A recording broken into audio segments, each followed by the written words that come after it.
to Two Doctors Homestead. My name's Daniel, and this is another exciting episode of Prepper Pantry Pick of the Week. And this week's Prepper Pantry pick is lentils.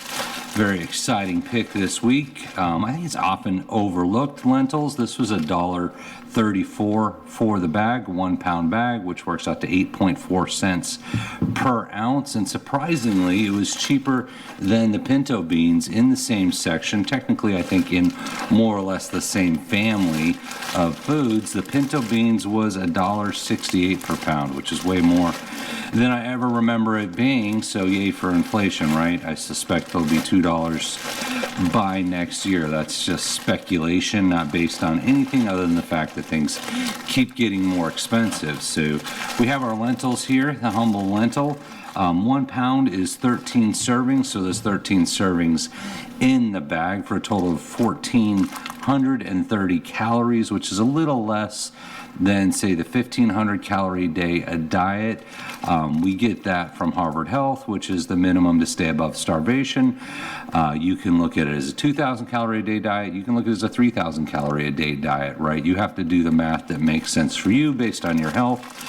But if we call 1,430 close to 1,500 calories, you're looking at a minimum cost per day to survive only on lentils at about $1.34. You can tweak that a little bit, and of course it depends on the prices in your area. So if you were to eat the entire bag of lentils, get your 1,430 calories, you're looking at 286 grams of carbs and 117 grams of protein. So that's actually a lot of protein. I was kind of surprised at the amount of protein in lentils. 117 grams is at the level or well above, right, the minimum amount of protein you'd want to consume.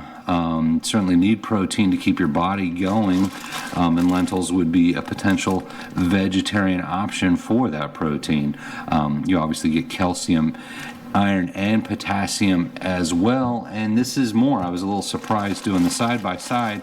You actually get more calories and more protein per serving than you do with the pinto beans, right? So there's 110 calories per serving on the lentils, and it's only 100 calories per serving on the pinto beans, and the servings are exactly the same size. This you get 7 grams of protein, this you get 9 grams of protein. So a little surprised on the lentils. It wins out realistically right now in terms of cost, calories, and protein per serving than it does on the pinto beans. So it's something to consider stocking up. Also, the lentils do not require soaking based on the cooking instructions on the bag, or the beans you're generally going to want to soak. So you might actually find them a little bit easier to prepare. And if your apocalypse bunker is stacked with rice and beans, you might be surprised or excited when lentil day comes up, right? At least certainly you would want to mix up your pantry. So the best by date on this is about a year out. This is pushing out towards the end of 2024. And like anything, it can probably go a lot longer if stored properly. Think Mylar bags, oxygen absorbers.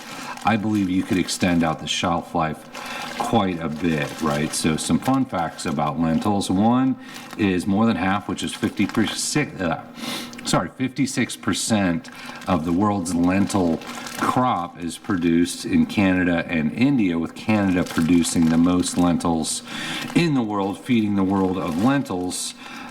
So 95% of the lentils produced in Canada are grown in Saskatchewan, which I believe is Canadian prepper territory. So when you eat your lentils, make sure to think about Canadian prepper, right? I believe that's where he's located. I don't have any secret information about him, but I think he claims to be in that area. So once again, I think it's a good choice for your long-term food storage pantry. We do the Prepper Pantry once a week, right? And we're trying to give you ideas, pick out products every week for your long-term food storage. And I think lentils absolutely fall into the category of a good long-term store dry good at an affordable price for now, right? Once again, I think I seem to remember a day when pinto beans were about half what they are now, so I imagine lentils used to be about half of that as well. It's only going to go up. So once again, I hope this helps out. Thank you for watching, and we appreciate you.